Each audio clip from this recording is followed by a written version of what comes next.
Welcome to this explainer. Look, today we're dissecting the anatomy of anger. We've all been there, right? You get that sudden, overwhelming rush of heat, the intense frustration. It's like a pot boiling over. But what is actually happening in our brains when that hits? And more importantly, how do we manage it before it completely manages us? Well, let's break the whole thing down. So first things first, we've got to bust a massive myth. If you grew up hearing that it's healthy to, scream into a pillow or aggressively vent your frustrations, you are absolutely not alone. But here is the surprising truth. Venting doesn't actually release anger. Cognitive behavioral research shows it just trains your brain to get better at being angry. You're literally hitting the gym for your rage. Crazy, right? So if venting is off the table, what are we supposed to do? Okay, let's dive into this. To start, we have to completely separate the internal emotion from the outward action. Anger versus aggression. See, anger is just an emotion. It's a totally natural, automatic response to feeling threatened or, deeply frustrated. Aggression, on the other hand, is a behavior. It's the intentional act of causing harm, like yelling or throwing things across the room. The absolute key takeaway here: an emotion doesn't dictate an action.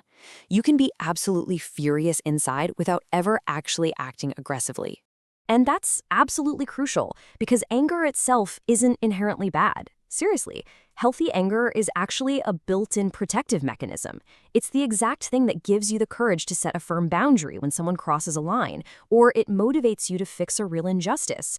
Unhealthy anger, though, that's the destructive opposite. It's impulsive, it wrecks relationships, it totally spikes your blood pressure, and it just completely clouds your judgment. And this brilliantly illustrates how unhealthy anger actually unfolds. Psychologists map this volatile journey out as the aggression cycle. It always starts with the escalation phase, the steady, simmering buildup right after a trigger. And if you leave that unchecked, it ramps right up into the explosion phase, which is where all that tension violently discharges and you just completely lose control. What follows that? The post-explosion phase. It's a sudden, nasty crash defined entirely by negative consequences. We're talking guilt, intense shame, maybe even losing a job or a relationship. So the ultimate goal here is to break that cycle during escalation, way before the explosion even happens. Now, to actually intercept that cycle, you've got to recognize your own personal warning signs on that upward slope. Your mind and your body are always giving off these 4 distinct cues. You've got physical cues like a racing heart. Behavioral, like maybe you start clenching your fists. Emotional, like suddenly feeling profoundly disrespected. And cognitive, which is basically that hostile, looping self-talk playing in your head. And what's fascinating is that these cues are entirely unique to you. Identifying your specific warning signs, that is your early intervention system. Think of this entire escalation phase as an anger meter, scaling from a 1 to a 10. A 1 is total, zen-like calm, and a 10 is that disastrous explosion phase we just talked about. But the absolute most critical thing to realize is this: nobody teleports from a 1 to a 10. No way. Even if it feels literally instant in the heat of the moment, your anger always travels up that scale. Always. And that means there is always a window of time to hit the brakes. If, of course, you have the right tools. So how do we actually hit the brakes? Well, we build a personal anger control plan. Think of this as your customized cognitive behavioral toolkit. It needs immediate tools, like, say, taking a tactical timeout to just walk away from a heated argument. And it also needs preventive tools, like getting regular exercise to bleed off all that background stress. Your plan has to be totally personalized to your actual lifestyle for it to work.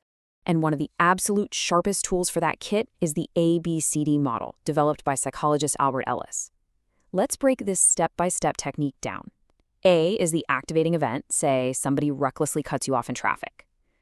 B is your belief about it, which is usually some irrational rule like, people must always be polite to me.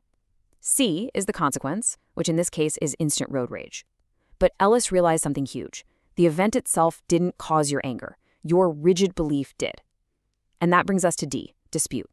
You intercept the escalation by actively challenging that belief. You tell yourself, okay, it's really annoying they did that, but I literally cannot control other drivers. You change the script, you drop the anger. It's a real game changer. But hey, while you're mentally shifting gears, you also need a physical override. See, when you're angry, you are fully in fight or flight mode. But here is an amazing biological loophole. It is physically impossible for your nervous system to be highly agitated and deeply relaxed at the exact same time. The 4-7-8 breathing technique actually hacks this response. You inhale deeply for 4 seconds, you hold it for 7, and you exhale super slowly for 8 seconds. Doing this literally forces your heart rate down and immediately signals to your brain that you are safe. Okay, but what happens when the anger isn't yours? What if it's being directed at you by someone you actually care about? Psychotherapist Nancy Collier offers this profoundly freeing perspective. She says, your partner's anger issues don't have to be yours. Wow. When you love an anger bully, it is so incredibly easy to take the blame or constantly try to fix them. But the hard truth? You literally cannot control or deactivate another person's anger. It's just not possible. Because of that, the absolute best strategy is entirely counterintuitive. You have to stop trying to change them.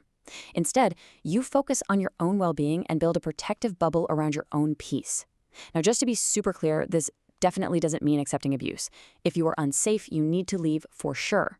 But in everyday, run-of-the-mill arguments, it means practicing internal separation. Let their anger be their problem. When they throw out bait just to hook you into a fight, refuse to bite. You just observe their chaos without actually joining it. Wow, okay, we have covered a whole lot today. From busting that crazy venting myth to building out your very own cognitive toolkit. Look, anger is an inevitable part of being human. We all get mad. But letting it control you, that is a choice. You now have the exact blueprint to hit the brakes, long before you ever reach a level 10 explosion. So, I'll leave you with this final thought. The very next time your personal anger meter starts ticking up, how will you choose to respond? Thanks so much for joining this explainer, and I'll catch you on the next one.